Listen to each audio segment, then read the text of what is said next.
In this video, we're going to cover understanding and applying constraints in Fusion 360. In Fusion, constraints are rules that define how different parts of your sketch relate to each other. They help you control the size, position, and alignment of objects in your design. By applying constraints, you ensure that your sketch behaves consistently and stays organized as you modify it. Let's explore each type of constraint and how to apply them. In this example, I have two lines. You can select the end of the line and move a point to change the position of that point. You can also select the line itself and drag its position around to change its position. There may be times where I do not want to accidentally create a line that is not vertical or horizontal. So I can apply a constraint to that. If I select this line and then choose the horizontal or vertical constraint, it will force this particular line to be vertical because it is mostly up and down.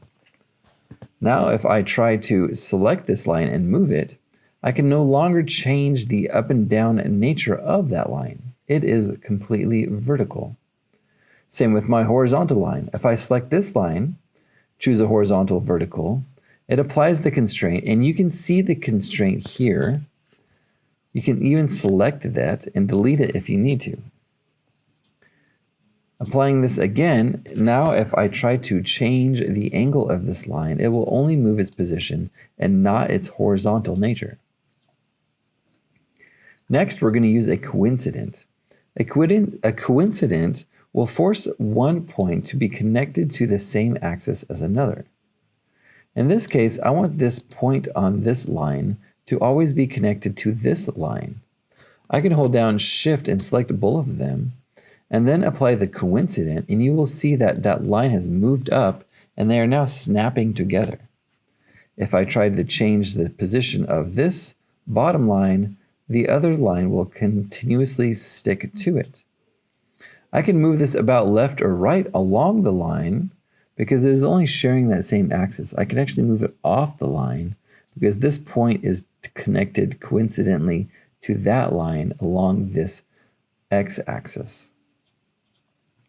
Next one is the tangent. This does something similar to coincidence, but does this with an arc or a circle. In this case, I would like this circle to always be touching this line. I can go ahead and Shift and select both of them, and then apply the tangent constraint. I will see the tangent constraint appear, and now if I move this line, the circle will always move with it. This is helpful for fillets and any other arcs that need to attach to a line. Next is the equal constraint. If I have two lines and they are going to be equal length, I need to utilize the equal constraint to ensure they always are. In case I edit one and somehow it becomes slightly larger than the other, I can select both lines, apply the equal constraint, and now, when I try to move one, the other will also change its size because they have an equal constraint on their width. Next one is the parallel constraint. In case I have two lines that should be parallel, but they may be slightly off, again, I can click, Shift, and select the other, apply the parallel constraints, and now they will always be parallel to each other. No matter what I do, I will not be able to move or change the angle of this without losing that parallel effect. This next one is called the perpendicular. If I want one line to always be perpendicular to another, I can Shift and select them both, apply the perpendicular, and I will no longer be able to change that perpendicular nature between these two. This works well in combination with a coincidence, where I can also lock in the coincidence on these and never be able to unchange that behavior. Next is fix. Fix is this lock button, and if you fix an object, it turns green, and no matter what you do, you'll never be able to change that object. Click it again to unfix it, and you can be able to edit or change it afterwards. You can also fix single points. I have fixed this point, but I can still move this point. This applies to lines or points. Next is the midpoint. There's going to be times where you're going to want an object to always be in the middle of another one. If I select this line and this other line and apply the midpoint, they will be midpoint connected to each other through their centers.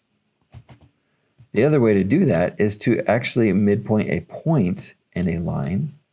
And if I do that, it's the point that is stuck to the middle of this line. Next is concentric.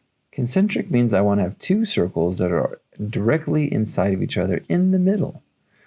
Dragging and moving by hand may not get you where you exactly want to be, so you can select a circle and another circle, press the concentric, and now they are tied to their center points. Next one is colinear. Colinear allows you to share one line between two objects.